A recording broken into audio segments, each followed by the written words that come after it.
دنیاوی امور میں تو آزادی دے دی سب کو، کسی کو آدھی پتلون پہننی ہو تو وہ پہنیں، کسی کو آدھا کرتا پہننا ہو تو وہ پہن، اور وہ تو ان کی چوائس ہے، وہ بچوں کی چوائس یہی ہے۔ لیکن جہاں مسئلہ آتا ہے سنت پر عمل کرنے کا اپنی معاشرت میں، تو وہاں سب کھڑے ہو جاتے، دادا ادھر سے، دادی ادھر سے، نانی ادھر سے، نانا ادھر سے۔ وہاں چوائس نہیں کہ بھائی اس کی چوائس یہ ہے کہ سنت پر عمل کرے وہ، یعنی ایک ہی طریقہ وہ رہ گیا تھا جو کوئی چوائس نہیں کر سکتا، کہ جہاں دین کا مسئلہ آتا ہے اور جہاں حضور صلی اللہ علیہ وسلم کے طریقے کی اتباع کا مسئلہ آتا ہے، یعنی ایک طریقہ بس وہ رہ گیا تھا جس پر اگر کوئی عمل کرنا چاہے تو 10 آدمی کھڑے ہوں۔ یہ المیہ ہے ہمارے زمانے کا۔ اکثر گھروں میں ٹیبل کرسی لگا دی، ایک فیشن ہو گئی وہ، کہ وہ آپ تواضع سے کھاتے تھے، نیچے بیٹھ کر کھاتے تھے، عاجزی سے کھاتے تھے، آپ ٹیک لگا کر نہیں کھاتے تھے۔ بلکہ بعض اور فقہاء نے تو لکھا اونچی یعنی پلنگ وغیرہ جس پر عموماً ہم سوتے ہیں اس پر بیٹھنا بھی خلاف سنت کھانے کے لیے، کہ نیچے آدمی زمین پر بیٹھے، آپ صلی اللہ علیہ وسلم زمین پر بیٹھ کر کھاتے تھے، اور کہہ رہے ہیں میں تو ایسے کھاتا ہوں جیسے کوئی غلام کھاتا ہوں۔ اس لیے کہ ہم فقیر ہیں، ہمارے پاس پیسہ نہیں، پیسہ بہت ہیں، لیکن ہمارے نبی کا چونکہ طریقہ یہ ہے اس لیے ہم ایسا کرتے ہیں کہ نیچے بیٹھ کر کھاتے ہیں، اور فخر سے کھائیں گے زمین پر بیٹھ کر۔ یہ ہمارے رسول کا طریقہ ہے، اس کی ضرورت ہے آج دنیا میں۔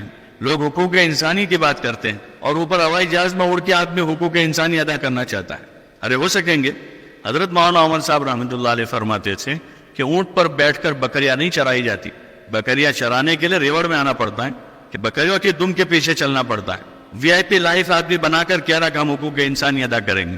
حضور علیہ السلام سب سے بڑے حقوق انسانی کے علمبردار تھے، غلاموں کے حق ادا کیے، مزدوروں کے حق دلوائے، عورتوں کے حق آپ نے دلوائے ہیں، بچوں کے حق آپ نے دلوائے۔ تو سب سے بڑے حقوق کے علمبردار حضور علیہ السلام ہیں، لیکن ہم خود ہی حضور علیہ السلام کے ان مبارک طریقوں کو چھوڑے ہوئے ہیں، تو کیسے پھر حضور والے طریقے کی کامیابی ہمیں ملے گی؟ عبداللہ ابن حذیفہ کا قصہ ہے کہ وہ رومیوں کے دسترخوان پر کھانا کھانے کے لیے بیٹھے تھے، کھانا کھاتے کھاتے ان کے ہاتھ سے لقمہ گرا نیچے، تو انہوں نے اس کو اٹھا کر صاف کیا، کھانے لگے، تو دوسرے ان کے پڑوسی نے ان کو کہا کہ ان کے یہاں نیچے پڑا ہوا لقمہ اٹھا کر کھانا عیب ہے۔ تو حضرت عبداللہ ابن حذیفہ نے کہا اترکو سنت حبیبی لہؤلاء الحمقاء، کیا ان احمقوں کی وجہ سے اپنے محبوب کی سنت چھوڑ دوں گا میں؟ یہ اندر کی غیرت ہے، یہ اپنے محبوب کے طریقے کی محبت ہے۔ جو عمر رضی اللہ عنہ جب داخل ہو رہے بیت المقدس، تو باہر سے بعضوں نے مشورہ دیا کہ امیر المومنین، یہاں کے لوگ جو ہیں ان کی تہذیب میں ہے کہ ان کے سردار گھوڑے پر سوار ہوتے ہیں، ٹھیک ٹھاک کپڑے پہنتے ہیں، آپ کے کپڑوں میں پیوند لگے، آپ اونٹ پر سوار ہیں، تھوڑا سا آپ اپنا کرتا بدل لیجئے، سواری بدل لیجئے۔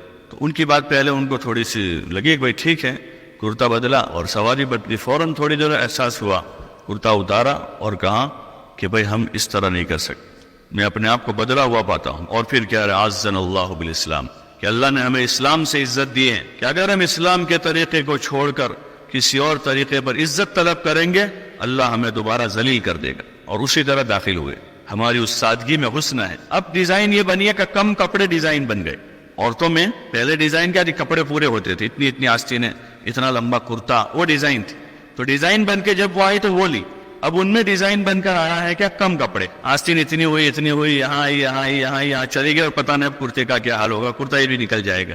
یورپ میں تو نکل ہی گیا ہے، ٹیٹو پر آ گئے سب۔ وہ جب فیشن بن کے آوے تو بہت اچھی چیز ہے، اور جب وہ سنت بن کے آ رہی ہے وہ پسند نہیں ہے۔ بچوں کے سامنے، بیویوں کے سامنے حضور کے طریقے کو بولا جائے، منہ بھر کے بولے، جیسے ہم اپنے باپ دادا کا تذکرہ کرتے ہیں گھر میں، ہمارے دادا ایسے تھے اور ہمارے نانا ایسے تھے، اس سے کہیں گنا زیادہ ضرورت ہے کہ ہم اللہ کے رسول حضرت محمد صلی اللہ علیہ وسلم کا تذکرہ بچوں کے سامنے کریں، آپ کے قصے اور آپ کی سیرت کے واقعات سناویں۔ یہ حکایت صحابہ اسی لیے لکھی گئی ہے۔ حضرت الیاس صاحب رحمۃ اللہ علیہ نے اس لیے حضرت شیخ سے حکایت صحابہ لکھوائی کہ لوگوں میں حضور علیہ السلام اور صحابہ کو، ان کے بچوں کو، ان کی عورتوں کو، ان کے بوڑھوں کو، ان کے جوانوں کو پڑھا جاوے، تاکہ لوگوں میں جذبات پیدا ہو۔ اگر صحیح طور پر اس کو پڑھا سنا گیا تو امید ہے انشاءاللہ وہ مبارک زندگی بھی زندہ ہو جائے گی، اور پسند کے ساتھ ہم اس کو لیں گے، مجبوری میں نہیں۔ یہ طرز تربیت کے واسطے گھروں کی تعلیم ہے، اس میں یہ صحابہ کی زندگی سنائی جاوے اور اسی کی باتیں ماحول میں ہو، اس کام سے یہ چاہ جا رہا ہے۔